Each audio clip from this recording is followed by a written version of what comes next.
Agentes do Serviço de Inteligência brasileiro passaram a considerar que ações recentes de bolsonaristas não estão sendo articuladas apenas por movimentos internos. A avaliação é de que há um roteiro estratégico conduzido diretamente pela Casa Branca, com envolvimento da CIA, segundo fontes ligadas à ABIN. Com informações do colunista Jamil Chad, no Vero Notícias. A escalada de agressividade de Eduardo Bolsonaro contra a Polícia Federal e ministros do STF, além da forma como tem desafiado as regras de seu mandato, gerou alertas entre analistas. O primeiro ponto é a certeza de poder dizer e desinformar, sem receio de enfrentar a justiça. Outro fator de preocupação são os ataques de Donald Trump ao Brasil. O republicano aplicou as tarifas mais pesadas, usou discurso mais duro e rompeu com qualquer tentativa de diálogo com o presidente Lula. Para um dos agentes da ABI no exterior, trata-se de um típico roteiro elaborado pela CIA, alimentando atores nacionais para justificar um interesse estratégico estrangeiro. O paralelo traçado remete a 2022, quando o então chefe da CIA, indicado por Joe Biden, veio ao Brasil para alertar os militares de que um golpe de Estado não teria apoio dos Estados Unidos. Agora, com a volta de Trump ao poder, o cenário seria o oposto. De acordo com essa visão, as recentes sanções econômicas estariam sendo vendidas como ações em defesa do povo brasileiro, quando, na prática, utilizam o bolsonarismo como pretexto. O plano incluiria figuras como Eduardo Bolsonaro, Alan dos Santos e Paulo Figueiredo no papel de exilados, Jair Bolsonaro como injustiçado amado pelo povo, e Alexandre de Moraes e Lula como símbolos de um regime supostamente autoritário. A palavra-chave é desestabilização, Afirmou um agente do Serviço de Inteligência. A ideia seria enfraquecer o governo brasileiro em um momento de polarização, criando condições para que, em 2026, os Estados Unidos tenham um aliado forte no país. Em agosto de 2024, antes da eleição americana, o Itamaraty já havia enviado uma delegação para mapear figuras-chave ligadas a Trump e propor canais de diálogo, mas as sugestões não saíram das gavetas do governo.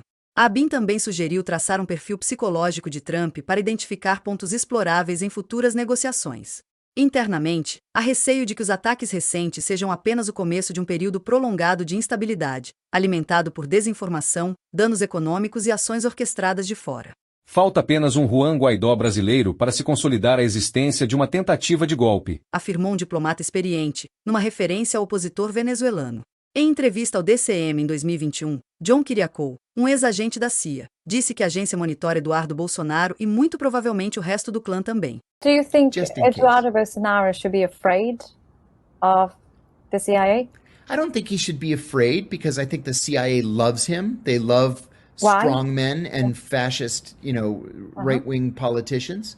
But I would also assume, if I were Jair Bolsonaro, that all of his communications are being monitored, all of them. And you might ask why. You would ask why it seems Angela like a Merkel. contradiction. Yeah, it seems like a with Jair contradiction. Bolsonaro. Yeah, but the information collected isn't just to sit in CIA files. It's to share with American companies, to give them a leg up on trade, on banking, on finance. You can use this close hold information in any number of ways. And usually at the end of the day, the reason is a financial one. Na live do meio-dia de hoje, no DCM, o jornalista especializado em geopolítica Reinaldo Aragon fez sua análise sobre a possibilidade do envolvimento da CIA no Brasil. A CIA, como a gente sabe, é um órgão do Estado. E por isso, quando muda o poder, muda também a direção, a coordenação. Dito isso, eu acho importante a gente falar o seguinte. Quando a gente fala em relações internacionais, jornalismo em relações internacionais é muito difícil, porque muita coisa fica dentro do campo diplomático ali nas salas e você não tem acesso de fato. Isso diz muito, por exemplo, o que estava acontecendo. Vamos voltar um ano atrás, quando a gente estava querendo saber o que tinha acontecido de fato para o Brasil vetar, por exemplo, a Venezuela no BRICS. O que isso tem a ver com o momento de hoje? Vamos lá. Mudou o governo, mudou a direção da CIA, mudou de relações internacionais. Existia um diálogo antes entre o governo brasileiro, diplomático, e entre o governo Biden. Não existia interesse do Biden que o Trump entrasse novamente no poder. E existia um interesse brasileiro em continuar um certo desenvolvimento e não fazer ataques diretos à soberania dos Estados Unidos. E isso mudou quando o Trump foi eleito. Tem um texto meu de novembro, no DCM, se eu não me engano, que eu falo sobre isso, que isso aconteceria. O que acontece? A partir desse momento, nós sabíamos que não teria muito diálogo entre a diplomacia, isso já era esperado, entre a diplomacia do Trump, do Rubio, com a diplomacia brasileira do Lula. Por quê? Porque eles estão em campos diferentes. Em 2021, o Bannon colocou o Lula como principal empecilho no mundo para o crescimento do conservadorismo. Isso mostra o tamanho do Lula. Isso está em reportagens em vários lugares por aí. O que acontece? Isso diz muito sobre o que vinha acontecendo nas relações internacionais e o que passou a acontecer. Foi o que eu volto a falar o que eu falei. O Trump não fez ataques diretos ao Lula. Foram as instituições brasileiras. Houve um silêncio, um hiato muito grande, desde a eleição do Trump até esse momento em que foi a semana, tem 3 semanas, onde aconteceu uma série de eventos que levaram a essa ruptura. A cúpula do BRICS, a regulação, a mudança no artigo 19 do Código da Internet, Civil da Internet, que culpabilizou as plataformas, e, ao meu ver, que eu venho defendendo isso, a autorização dos estudos para a ferrovia bioceânica. Isso muda, na prática, as estruturas de poder. Isso colocou o Brasil em roda de colisão direto com os Estados Unidos. E quando a gente fala de CIA, eu vi vários comentários aí excelentes. Que novidade a CIA está no Brasil. Claro, a CIA sempre esteve aqui, mas quando a gente fala de CIA, a gente está falando dos interesses dos establishment, dos interesses do império, dos interesses do Estado. Então, assim, esses interesses convergem entre republicanos e democratas. A gente está falando de dinheiro e de poder de fato, poder real. Tanto em relação às questões dos Big Techs, quanto em relação à questão do BRICS. Só que o governo Trump tem mais um porém nisso aí. Ele é um governo que se opõe a qualquer tipo de democracia liberal, coisa que o Biden tentava, os democratas tentam manter essa máscara de democracia liberal.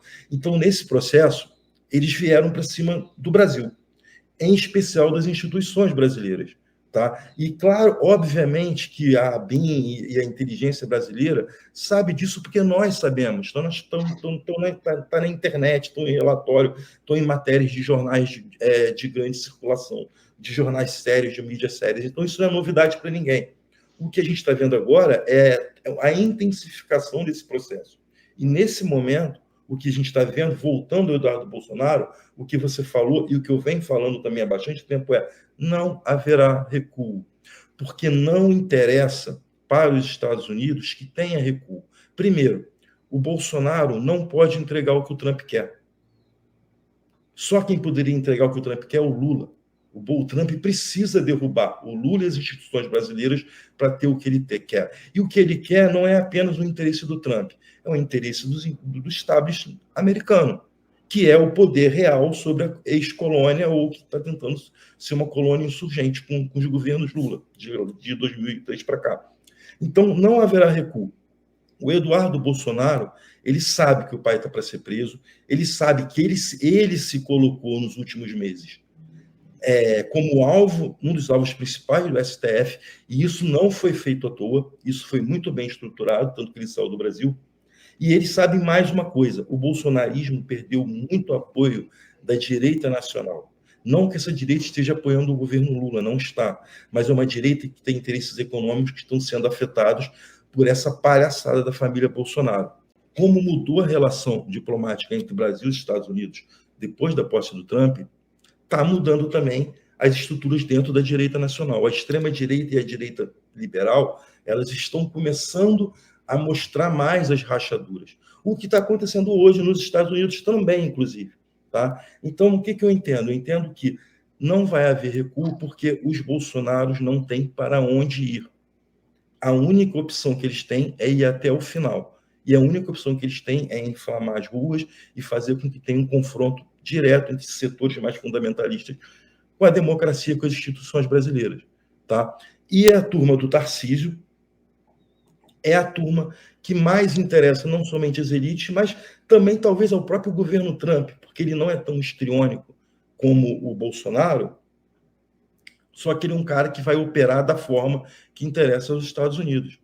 Falar que a CIA está no Brasil, que novidade, não, a CIA sempre esteve, e a CIA sempre esteve coordenando as políticas externas e internas dos interesses dos Estados Unidos aqui. Agora é o operador que é diferente. O operador, ele precisa da atenção porque ele sabe que com o governo Lula ele não vai ter o que ele quer. Eles necessitam ou de um Tarcísio ou de um Bolsonaro. Então, essa matéria do Jamil Chad está perfeita. Não vai ter recuo, eles vão até o final. É um processo muito claro e conhecido e documentado de guerra híbrida, tá? Com vários elementos que compõem esse cenário de guerra híbrida. E a questão é a seguinte: o objetivo final deles é, perfeito como está na matéria, 2026, impossibilitar que o Lula seja eleito, ou por um enfraquecimento absoluto do governo, ou por um enfraquecimento das instituições onde hajam brechas para que eles assumam o poder. E para completar aqui, que eu acho que é o mais interessante nesse cenário todo, eles não precisam eleger um bolsonarista. Não tem a necessidade disso para presidente. Pode ser o Lula, não tem problema. O que eles precisam é eleger uma maioria absoluta no Senado e na Câmara. Lembra do Bolsonaro em Copacabana? Deem 50% do legislativo. E quem pode fazer isso? As big techs, esses intelectos através do algoritmo. E quem é que eles querem eleger para poder tirar, por exemplo, o ministro do Supremo?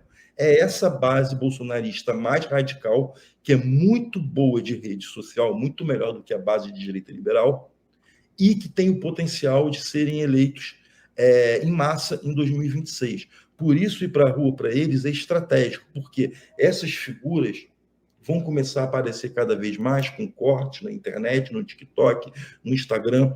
Tem um impulsionamento das big techs que a gente sabe que tem, por mais que gastem muito dinheiro com eles, e teve o denúncia da Sara Góes, que foi um divisor de águas nesse país, sobre o seminário do PL com as big techs, onde eles foram treinados para isso. Então, tudo se encaixa muito bem. Agora o governo Lula precisa de, vamos botar, Kassab é uma figura central nesse projeto, nessa estrutura, nessa arquitetura.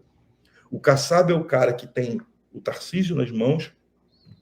Não vou falar que tem o Lula na mão, tá? Porque não é justo, mas tem boa parte do governo Lula nas mãos.